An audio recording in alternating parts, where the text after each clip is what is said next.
This happened 5 years ago, when my girlfriend Marissa and I were looking for a peaceful place to settle down in Warren County, Georgia. Marissa had always loved horses. Her dream was to have a small ranch surrounded by open fields, with a stable where she could care for horses all day long. We explored several areas, but nothing felt quite right. We were looking for a feeling, that sense of home, that comfort that tells you, this is the place. Then one day we stumbled into a remote area, a bit off the beaten path but filled with natural beauty. The air was cool, the trees swayed gently in the breeze, and the scent of crops filled the air. It was quiet, too quiet, but oddly peaceful. A little farther down the road, we saw a small white church.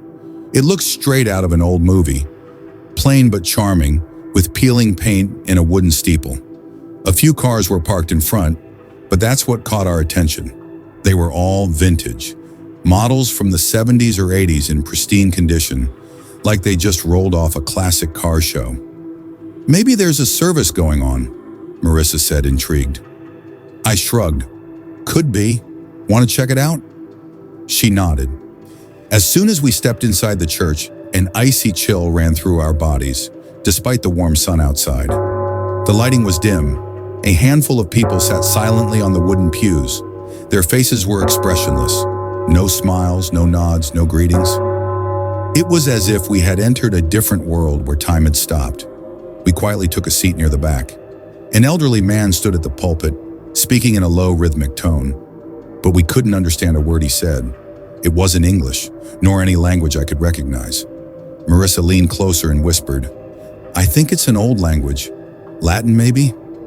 I just nodded, but unease was creeping in fast. Then suddenly, everyone stood up in unison. They closed their eyes and began chanting a single phrase over and over, like a ritual. Their voices were flat, emotionless. The same phrase repeated again and again like a mantra. Marissa gripped my hand. Her fingers were trembling. And then, the doors slammed shut on their own. The wind stopped. The light dimmed even further. The man at the pulpit stopped speaking and turned to face us. His eyes had turned red, glowing faintly like a wild animal's in the dark. We need to leave, Marissa whispered urgently. As we rose from the pew, 2 men stepped in front of us. They said nothing. Their eyes were hollow, not in a poetic sense. I mean literally hollow, lifeless. We're trapped, I thought. The man from the pulpit began to walk toward us. Each step echoed in the eerie silence. He stopped right in front of us, looking straight into our eyes.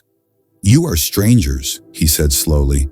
This place is not meant for you. You have stepped into time, a time your minds cannot comprehend. Marissa stammered, please, let us go. We didn't mean to. You cannot leave now. Suddenly, a sound began to rise from the walls. A whispering noise, like dozens of people were walking behind them. From behind one of the pews, a shadow emerged. It looked vaguely human, but its face was shrouded in a misty blur. I grabbed her hand and ran. But as we tried to find the exit, the church began to twist. The aisles grew longer, the layout distorted. Every step we took, the space seemed to stretch, like we were running in circles. Doors vanished, windows were bricked up. There were no exits now, only dark walls and a rising sense of dread. Then, blinding light. We blinked. We were outside. The sun was setting. The cars were gone. The church behind us was decaying, its windows shattered, the structure rotting and silent. It looked abandoned, like no one had entered it in decades. We ran to our car, shaking, and drove away without a word. Later, we searched online, trying to find that church. There was no record of it. Locals we talked to said there were no churches in that part of the woods. Only old forests, they'd say with puzzled looks. We never returned to that area. Marissa still loves horses, but she's building her ranch somewhere else now. And me? I still lie awake sometimes, wondering, was it really a church? Or was it a door? A door into something else? Another dimension? Another time? Were those worshippers even alive? All I know is the secret of that rural church still haunts me. And maybe it always will.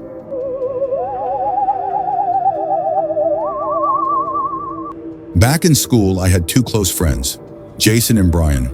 The three of us were inseparable. Whenever there was a problem, we faced it together. On weekends, we'd often take our bikes and ride far from town, sometimes spending hours sitting by the river, talking about everything and nothing. But as time passed, life pulled us in different directions. When graduation time came, Jason had to move to Lexington, South Carolina, because of his father's job. We were heartbroken that day, but Jason promised we'd meet again soon. A few weeks after graduation, Jason's family invited us over for the weekend. We happily accepted and arrived Friday evening. His new house was perched near a hilly area, lush green surroundings, silence all around, and a dense forest stretching out in front. Behind it, a small countryside town rested quietly. On Saturday morning, Jason suggested, "Let's explore the woods and the river nearby. Maybe we'll find something new." Brian joked, "Just watch. We'll probably stumble upon some mysterious village." We laughed as we packed water bottles, snacks, and our phones. The beginning of the walk was easy. We strolled along the river, cracking jokes and reminiscing about school days. But soon we realized we had gone farther than we thought.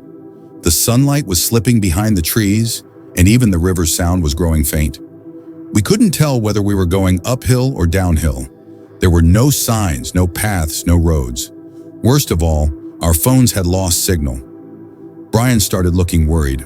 I was uneasy too, though I tried not to show it. We decided to keep following the river, hoping it would lead to some village or house. After a while, we spotted an old brick building hidden behind thick bushes. Outside, there was a dirt road and what seemed like a parking lot. It looked abandoned. 4 white cars stood motionless, rusted, missing tires, and completely covered in dust. "Is that a church?" Jason whispered. "Looks like it." "Maybe there's someone inside who can help," I replied. We stepped inside cautiously. A faint gospel melody floated through the air. The lighting was dim, but inside the hall sat about 24 people. Their faces were serious, their clothes old but neat, like a scene from an old movie. A frail elderly woman was playing the piano, her fingers moving slowly across the keys. But the moment we stepped in, she stopped. The entire congregation turned to stare at us. No smiles, no questions, just empty, cold eyes. "We're sorry. We just need to make a phone call," Jason said politely. No one answered. A heavy silence hung in the air as we slowly began stepping back. My heart was pounding. When we neared the door, we turned to look and saw that 12 men were now standing by the entrance, all staring at us. "Run!" I shouted. We bolted into the forest, branches scratching our faces, mud clinging to our shoes, but we didn't stop. After several breathless minutes, we reached an old gas station. A strange old man sat outside reading a tattered book. He looked up and smiled, a smile that sent a chill down my spine. "Lost?" he asked quietly. We nodded. "Go that way, then left, then turn right at the telephone pole. You'll hit the highway," he said. We thanked him and followed the directions. A few steps later, I turned around. The old man was still watching us from a distance, his decaying teeth visible in that eerie smile. The farther we walked, the lighter the air felt. Finally, we reached the highway. We waved at several cars, none stopped. Then a police car pulled over. The officer rolled down the window and asked what had happened. We told him everything. He paused for a few seconds, then said, "You kids need to be careful in these woods. Some strange cult folks live out there." "Cult?" Brian asked. "Yeah, that church you saw, it burned down in 1983. Everyone inside died in the fire. What you saw, those were just shadows." We stared at each other in silence, our minds numb. After that, everything's a blur. Jason's house, our worried parents' voices, and the quiet of the next morning. Even now, when I lie awake at night, I remember that old man's smile and the hollow eyes of that congregation, maybe still singing their gospels, still waiting for the next wanderer. 8 years ago, in a small town in New Jersey, my friends James, Sean, and I were all 19. We were inseparable and always trying something new, something strange. After school, we'd often get together and come up with mischievous plans. But one day, we decided to do something far more thrilling than usual. "Why don't we try the Ouija board?" James suggested. "What? A Ouija board?" I asked in disbelief. "Yeah, why not? That abandoned church on the edge of town, people say strange noises come from there. Maybe we could try summoning a spirit using the board," Sean added. We debated it for a while and eventually decided to go through with it the next day. At the time, it felt like innocent fun. We had no idea the night would turn into a terrifying experience we'd never forget. The next day, we gathered our gear. Sean brought the Ouija board from his house. I offered to drive, and James packed candles and some other supplies. We planned to go beyond the town limits, to the abandoned church located on a hillside road, rarely visited by anyone. As we approached the church, silence hung in the air like a thick fog. The narrow road winding through the woods felt like a path into another world. Tree branches stretched like dark arms above us, casting haunting shadows. The chill in the wind gave me goosebumps. When we finally reached the church, the sight of it sent a strange shiver down our spines. It was completely deserted, crumbling, and covered in graffiti. It looked like it hadn't seen a living soul in years. "This place looks seriously creepy," James remarked. "Yeah, and spooky too," I replied. Inside, our hearts were pounding. We parked the car below and walked the rest of the way. Sean quickly lit the candles, spread out the Ouija board, and we turned off all the lights in one of the church rooms. The atmosphere instantly turned eerie and intense. "What now?" I asked. "Now we begin," Sean said, placing his fingers on the planchette. "The first question, is there any spirit present?" At first, nothing happened. Then the planchette started to move. We looked at each other and laughed nervously. "One of you must be messing around," James chuckled. But then the planchette shifted suddenly, this time with clear direction and force. "What the?" I muttered, unsettled. Just then, a loud cracking sound came from the altar or stage area of the church. It was so abrupt that we jumped in shock. Our hearts raced as we lit up the room with our flashlights. Nothing. Complete silence. "Did you do that?" Sean asked James, who looked pale. "Number, I swear I didn't," James replied. We cautiously returned to the board. "Should we ask again?" I whispered. "Yeah, but be very careful," Sean warned. Again we asked, "Is any spirit here with us?" This time the planchette moved so violently it was almost thrown off the board. We knew something wasn't right. Then out of nowhere, a stone dropped right onto the board with a loud thud that echoed through the empty church. That was it. The fear overwhelmed us. We screamed and bolted out of the church, running like our lives depended on it. We left everything behind. The board, the candles, everything. Breathless and shaken, we reached the car.